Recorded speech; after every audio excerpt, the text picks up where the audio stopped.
Okay, so today we're going to take Gov back to the 24-acre field and try not to have a repetition of the ending on Friday.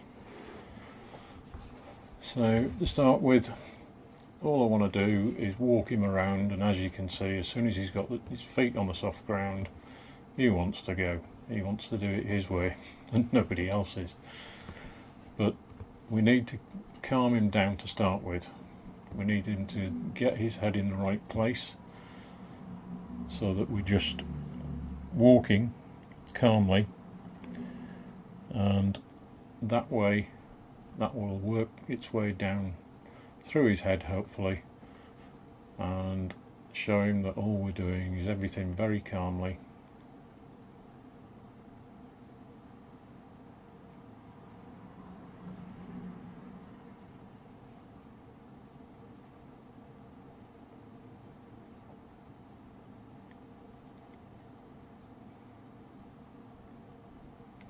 Yep, there he goes again. He's intent on trying to take off. Now, I haven't got him on a tight rein, believe it or not.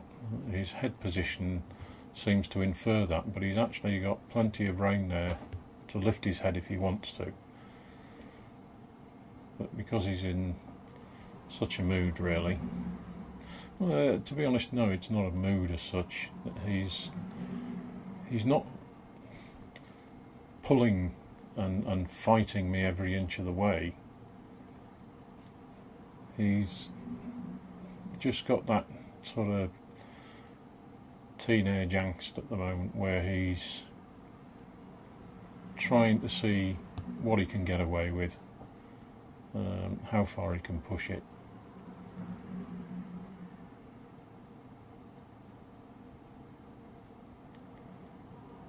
So by doing the walking, we're trying to keep everything very calm.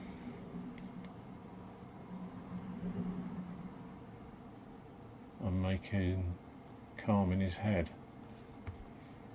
When I'm ready, then I'll start asking him to trot.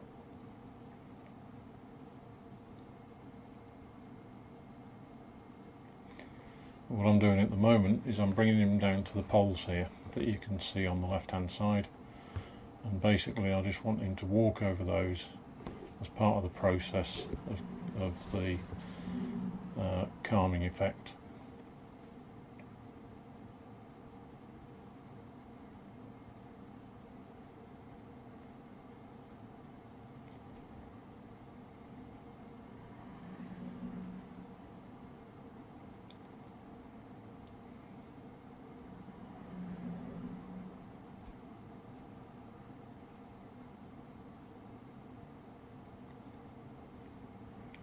Unfortunately, he managed to kick all three of them this morning as we were going over, so we got 4 faults on each.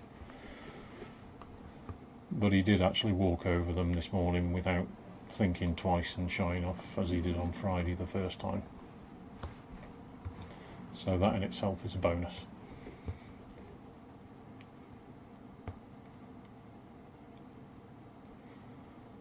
So now we're just doing some walking and turns, all part of the process. As you can see, he's pulling his head back to his chest, but this is him doing it, this is not me hanging on to his rein and making him pull his head in.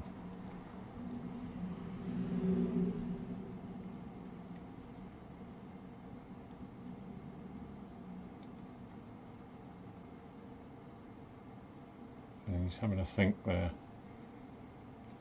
not sure what he wants to do. So what I've done there is I've turned him in a circle, bring him round, get him back on track and back on walking.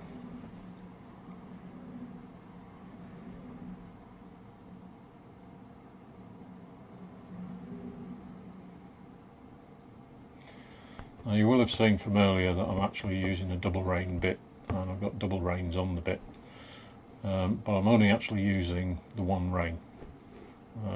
the top rein is dropped and the bottom one is in use.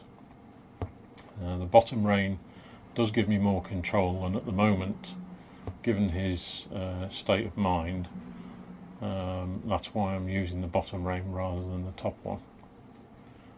And the bit he's using is a military reversible pelham,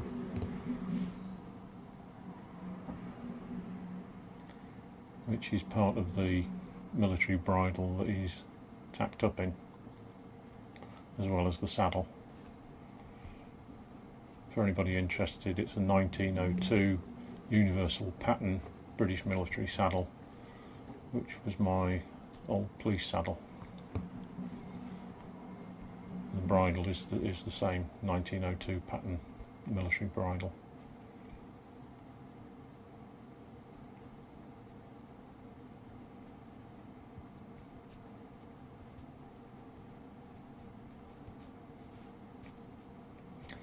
So here we are, just continuing to walk at the moment, and I'll bring him round and then we'll see about some trotting and see how calm he is.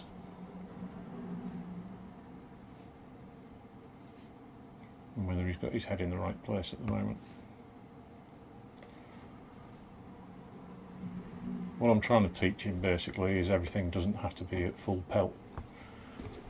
So when we do finally go cantering, what I'm trying to aim for is a canter, but a short stride canter, rather than him just going off at his own speed, at his own stride length, etc. I'm just trying to teach him basically control.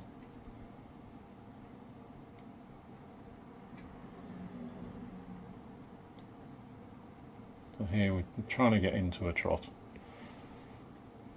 Now normally on the bridleways and on the road he's fine, he'll go straight into a trot, no problem, and we can shorten it and we can lengthen the stride, sorry. But here, because he's on the soft ground,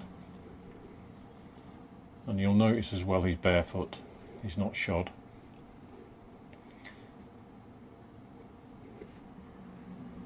But the soft ground is what's giving him the I want to go play, you see.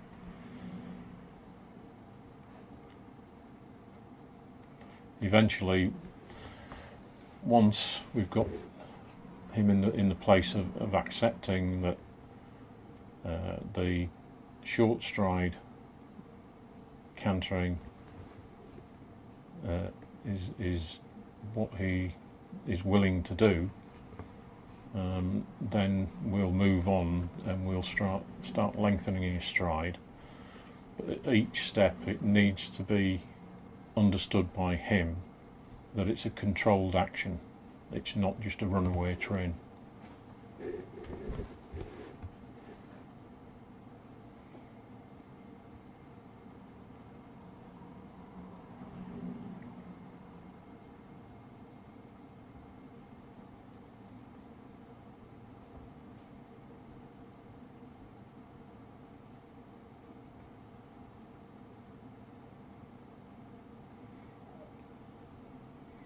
Here we are on a short trot, coming up the top end of the field there.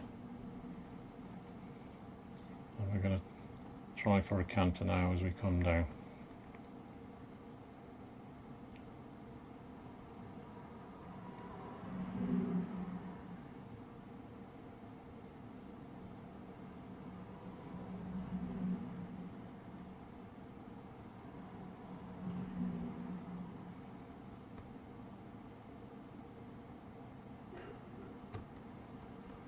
There we go.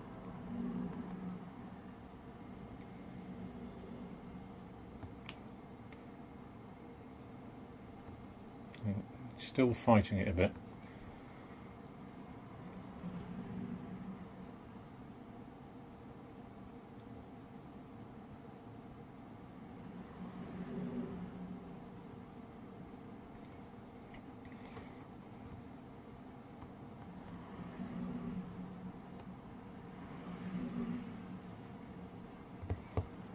What we'll do now is bring him around, take him back up to the top of the field, and we'll go for a final canter. Finish today on a positive note rather than Friday's rather negative one. And then tomorrow we'll go out for a good hack.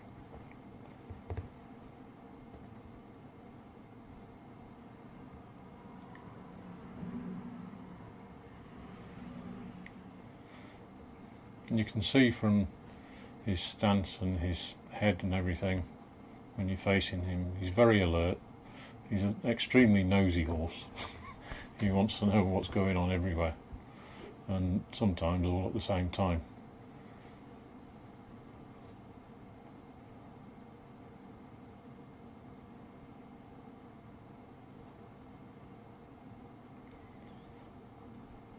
So we're going to flip now to the top of the field and come down in this canter.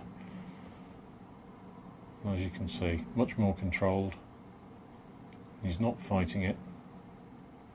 He's accepting the short stride.